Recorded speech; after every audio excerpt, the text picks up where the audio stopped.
Hello, everyone. Welcome to a very spooky episode. It's a bonus episode of Massive Late Fee for all you massive late fiends out there. Happy Halloween. Happy Halloween, everybody. It's Halloween 1996. It is. And we watched a fitting movie for the season. We watched John Carpenter's Halloween. Yeah, it was actually my first time. Yeah, it was Carol's first time. I popped her cherry on Halloween. Ew. Or I guess would it be more acceptable to say I popped your pumpkin? Ew. On Halloween. Gross. So we decided to watch Halloween. You might be asking yourself, Mark, why didn't you watch one of the cool new Halloween-themed horror movies around that just came out that are new? And my response to that is, there are none. The horror genre is dead. It does seem that way sometimes, doesn't it? We watched a movie from 1978 because here in 1996, horror's done. Yeah. The last horror movie I think we did, Carol, was Halloween 6. The Curse of Michael Myers or whatever, which was absolutely terrible. Clueless's brother was in it. Oh, yeah. I remember that. Alicia Silverstone's brother. Paul Rudd. Yeah. Yeah, he was in that Leonardo DiCaprio film that we just saw. Romeo plus Juliet. And last year, we did all of our favorite scary movies. Yeah, I talked about the Friday the 13th movies, which I love, even though they are trash. But I mean, most of the movies we talked about were like from the 80s too. Because, yeah, the 90s is not so great with the horror. No, and it's because everything's too happy. We don't have any kind of dark tragedy. The horror genre thrives around times where people have a lot of anxiety or a lot of dread. Bad things are happening. The 70s, the Vietnam War. Okay. And everyone up in arms about that. In the 40s and the 50s, the threat of nuclear war and stuff like that.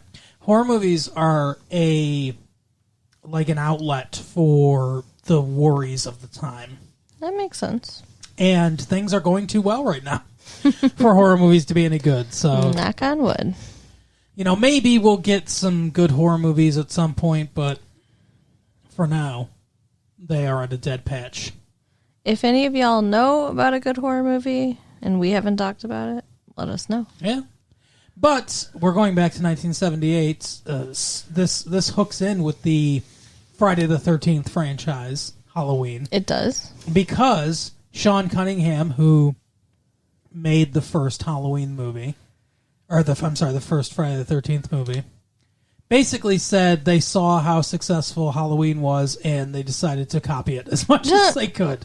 Wow. So those movies started out as kind of a copy of this. This is the original slasher movie.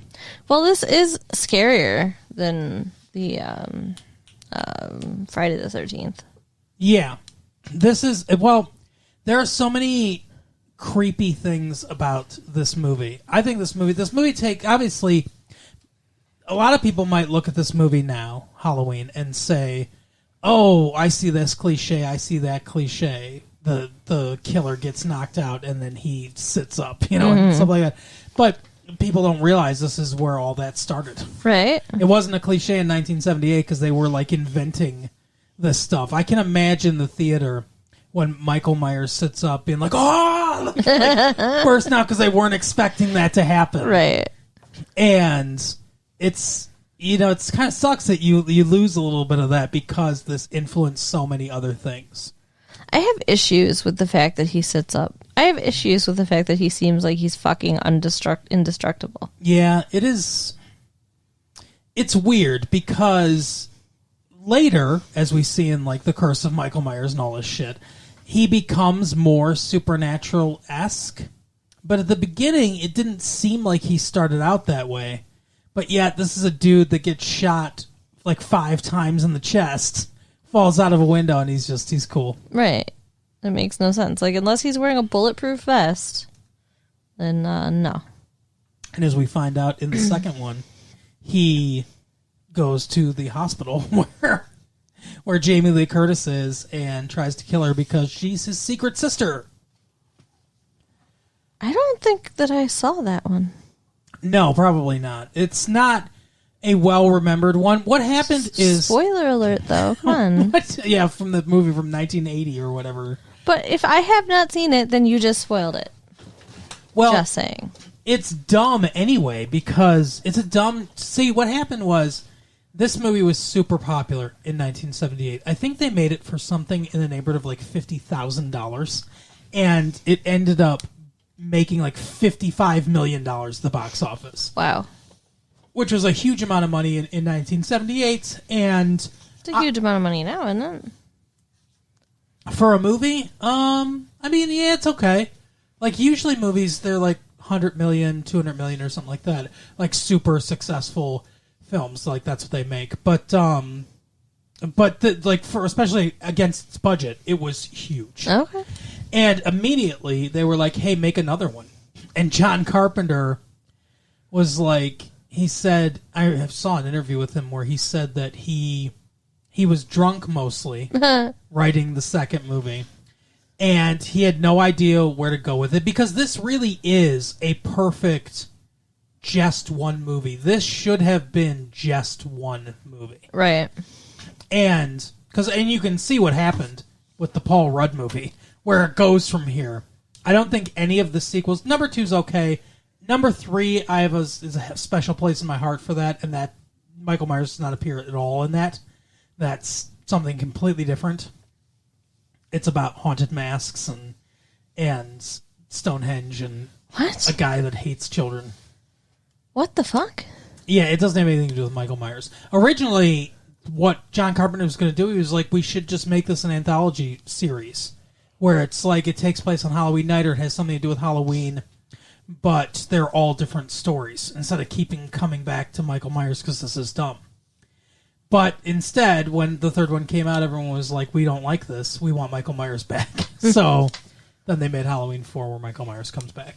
Even though he gets exploded with Donald Pleasance in the second movie, and then when he comes back in the fourth movie, both Michael Myers is alive, and so is Donald Pleasance. He has a little scar right here on his cheek from being in an explosion at a hospital with Michael Myers. Wow. So he's as destructible as Michael Myers, as Michael Myers is. So it's just a universe where people don't die so easy unless they're killed by a serial killer. Apparently. And then they can be pinned to the wall with the world's strongest kitchen knife. Right? That was hilarious. But this movie takes a lot of inspiration from Psycho. Mm-hmm. And like Dr. Sam Loomis is the name of a character in Psycho. Oh, wow. So I don't know if they planned this out or not, but Janet Leigh is in Psycho, and Jamie Lee Curtis, her daughter, is in this movie. Interesting. First acting role for Jamie Lee Curtis. 19-year-old / 40-year-old Jamie Lee Curtis. Right, she looks so old. I don't does. understand it. It's like she and that girl from 90210. Andrea? No, not Andrea. The little 40-year-old girl. Oh, yeah. Yeah. Like, they must be related. I don't know. But you've seen the movie, I'm sure. Essentially... Oh, and I was going to say about Laurie being his secret sister or whatever. He pulled that. He said he just pulled that out of his ass because he was like, "There's nothing to go on here. There's like what am I going to write? There's nothing here." Yeah. He wrote the movie as like, "This is the ending." I know you said you didn't love the ending, but I think the ending is not supposed to be necessarily literal. Okay. He shoots him, and then he goes and looks, and he's gone. Because Michael Myers is more than a man. It's like the embodiment of evil, of fear, of paranoia. That's like, those are all the emotions and all the feelings that he's supposed to encapsulate. Like, part of him is a person, but part of him is also just all these concepts. So it's like, Loomis shoots him. He goes and looks. He's gone. And then the camera, before we go to the end, the camera just pans to like other places he's attacked in the past and things like that. Right. Is he here? Is he here? And the beauty of that ending is like he could be anywhere. We have no idea. Mm-hmm. He's still out there. He could just be anywhere because the boogeyman. They keep calling him the boogeyman like he's some kind of spirit. Mm-hmm. The boogeyman could be anywhere, and you can't kill the boogeyman, Lori. But he's not some kind of spirit. He is Michael Myers, who was a flesh and blood little boy who killed his sister and has gone to a psychiatric hospital for the last 15 years and escaped. And learned to drive somehow. Yeah. So I don't like the fact that they're making him supernatural. He's not. But the thing is I don't think that ending is supposed to be taken literally. I think it's supposed to be taken metaphorically. Like, maybe the real explanation is, like you said, he was wearing a bulletproof vest. Or maybe the real explanation is he's 4 yards outside of the view of the camera, like, bleeding profusely, and he just, like, rolled and, like, whatever, right? The physical, when Loomis shoots him, that stops him. That's why we don't see him in any of the places, right, that the camera shows us. Right. Because he, in his physical form, this is what I believe the intention is, before all the sequels and everything. He, in his physical form of Michael Myers, is dead. When Loomis shoots him, he kills him, that's it, it's over. The reason we don't see him is because the evil, whether it could be in whatever person or thing or event, is out there somewhere, and it could be anywhere. The idea of the boogeyman could appear anywhere. He physically is dead, but in order to convey that message, they show him not there, and then they show all the places he could be, but is not. Okay. That's the way I take it, as artful and metaphorical to me. And I think they should have just ended it there, and it would have been perfect, because people could have speculated. People like you could have been mad and been like, fuck, where is he? That's dumb. How could he have survived that?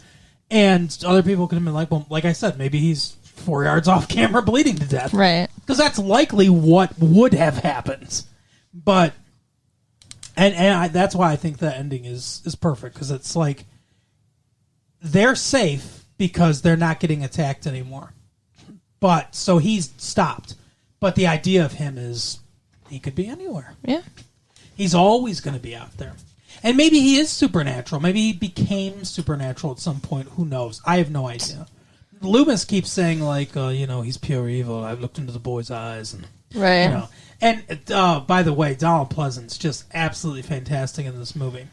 He takes a role that could easily be hammy and terrible and just over the top, and he's such a good actor, and he really just sells it. Yeah, he still irritates me, even though he's a good actor and he plays it well. It's just the writing, the story, this whole thing just kind of irritates me. I mean, it's very creepy. Mm. It's a good, scary movie in that way, but I mean, like, when I actually think about it, it's upsetting. What do they call that? Like a fridge movie? What now? Where you watch the movie and you're like, oh, it's good and everything, and then later you're at your fridge looking for something to eat. You're like, hey, wait a minute. Right. How did this happen? See, like, the true villain in the movie was that one girl's boyfriend who suggested that he takes off his clothes, his girlfriend takes off her clothes, and that then they take off whatever that little girl's name's clothes were. The 10-year-old? Yeah. Yeah, that's creepy as fuck. Like, what the fuck? And she just laughs like, oh, you're so bad. No, that's pure evil. That was Bob. Bob, though, gets stuck to the wall with a kitchen knife, so it all works out. Bob gets killed. And then Michael shows up with a sheet over himself and Bob's glasses. I think it would have been funny if they had sex. She'd be like, oh, that's kinky, leave it on. Right. It would have been hilarious, you're right. Not really that kind of movie. No. There's some nudity, obviously. Yeah. But, like, that's... Like, Friday the 13th is way more that. Not that Jason would ever have sex with somebody, but that's more that's more boobs. Right. That's more sleaze in that way. This is a little more artfully done. And one of the things I love is John Carpenter has a real eye for like shot composition and stuff like that. It's gorgeous the way he lines up a shot where, for instance, when Michael sits up after Laurie's like stabbed him in the eye with a coat hanger and all that stuff. Laurie's in the foreground, like, rule of thirds. She's in like the lower left third of the frame, leaning against the door, and then out of focus behind her in the upper third is Michael Myers laying on the ground, and then he just sits up behind her, and it's a beautiful shot composition. It is. Carpenter really knows how to draw your eye to where he wants you to be looking and things like that. And there's a lot of that artistry, even though it's an earlier film. It's not his first movie. I think it's his third movie. But even though it's an earlier film of his, it shows a lot of the talent that he has as a filmmaker. I liked the beginning shot when you're seeing everything from the point of view of Michael as a boy. Yeah, where he looks up at his own hand when he's stabbing for some reason. No, but yeah, I think that's so they can put some blood on her or whatever. But that's a really good shot too, because that's one of those they used. It's a Steadicam, but it's not. I think Steadicam was Kodak, and it's Panasonic's version of the Steadicam. I can't remember what it was called, but it was, I think, something with Pan or something like that, because Panasonic. But it's that Steadicam shot where it's like that flowing kind of almost ethereal, like shot of going through the house, and it's all basically one continuous shot. There's some hidden cuts, you can see some hidden edits in there, but it's all basically one shot. I think what they did is they filmed it like 3 times, and they stitched a couple different things together. But it was well choreographed. They had to, as he's going up the stairs, someone's down there moving lights around and stuff, so they can set up the shot for when he comes down, and they're all coordinating all the shots and everything. But yeah, it's a great kind of one unbroken shot where he goes and kills his sister, and then walks back down the stairs in the clown costume, and right out the front door, where his parents are coming home from their date. Yeah, they're like, Michael, what's up? What the fuck? Can you imagine? That's just like so freaky. Yeah, absolutely. But there's so much to love, I think, about this movie. This was your first time watching it. What did you think of it? Like I said, I enjoyed it. It's a good, scary movie. It's just, when you stop to think about it, there's some things I don't like. But yeah, I mean, I would say it's on par with like Nightmare on Elm Street, which is one of my favorites. So, yeah, I think it's creepier than Nightmare on Elm Street to me. Yeah, because Nightmare on Elm Street's funnier. Yeah, and Nightmare on Elm Street's really high concept. Nightmare on Elm Street's almost like fantasy and horror mixed together. Okay, because there's so much creativity behind it. There's a dude that revolutionized the Wes Craven. There's a guy that revolutionized horror. Not once, but twice. Because he did Last House on the Left. I hate that movie. And then and that like revolutionized horror in the like early 70s. And then he did and ushered in like Texas Chainsaw Massacre and all that stuff. And then he did Nightmare on Elm Street in the 80s, which it's like we were talking about. That's 1984.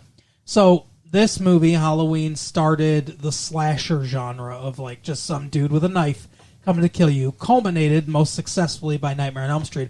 But if you look at the 80s, there's a glut, especially the early 80s, there's a glut of just awful slasher movies. And then Wes Craven comes along in 1984 and revolutionizes it because, yeah, it's a slasher film, but it's highly inventive and it's funny, like you said, and the slasher Freddy Krueger actually has a personality, and and everything like that. And so, yeah, he revolutionized it twice, the horror genre. We could use him again. It's so funny to me. I didn't realize that Wes Craven did Last House on the Left.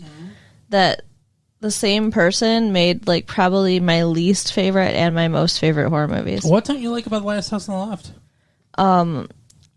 What is there to like? It's just constant, graphic, gory. Yeah. Violence and stuff. Yeah, I get it. I mean, well, and rape. It's just over and over and over. That's what the movie is. It's practically a snuff film. I hate it. Well, a snuff film is just like a real depiction of a murder. Okay, fine. But you get what I'm saying. It's just it's hyper realistic. Not hyper realistic. It's very realistic. It's very realistic, very naturalistic. So that's coming. Like I said, it revolutionized because it's coming from the 50s and the 60s horror movies, a tradition of either super high concept sci-fi horror where it's like this ant got irradiated and now it's huge and terrorizing the town, or just really gothic style, like the gothic, Dracula movies and the Universal monster pictures and stuff like that. So very gothic, very old world, and none of it's very realistic. Last House on the Left, like Texas Chainsaw Massacre, which kind of inspired, like I said, to revolutionize things, was just like, we're in the modern day, and guess what? This is something that can happen to you, and it's terrible, kind of thing. And it's very brutal. It's a brutal movie, but I don't think it's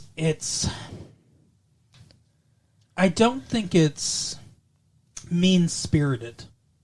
It doesn't seem mean-spirited to me. I think it's making a point, and it's brutal and visceral, Last House on the Left, but I don't think it's mean. I don't think it's like just trying to be mean. I never said it was trying to be mean. I don't even know what you mean by that. Like, I'm not saying you're saying that. I'm just saying I don't think it is. But yeah, it's a tough watch. Yeah. But back to Halloween, and this is not the Wes Craven hour. Sorry, guys. This is the Halloween time. Yes. Because we watched Halloween. But this is one of my favorites. And I don't even know if I could call it a slasher movie. It kind of is, but it's like it invented it, and it's much more artistic than the rest of them. Like, it's in a class apart from A Nightmare on Elm Street. Yeah. Or Friday the 13th, for sure. And it's in a class apart from, I don't know, Sleepaway Camp or I'm trying to think of some of the other ones. Any one of the one and done horrible slasher movies of the early 80s. Right. I think this separates itself because it's very well done. Yeah. From a very accomplished director. Yeah, I liked it. Overall, I did. But yeah, so that's our little Halloween episode. We thought we'd give you a little bonus Halloween episode because it is the spookiest time of year. So happy Halloween. And happy Halloween from me. And Carol, why don't you tell the people what they could do this Halloween? What treats could they give us this Halloween season so we don't play a trick on you? Well, you could, definitely share the tapes with your friends. That's always helpful. Absolutely. Write us at latefee1994@AOL.com and check out our website at www.retrolatefee.com. All right, we will see you next week. Bye. Bye.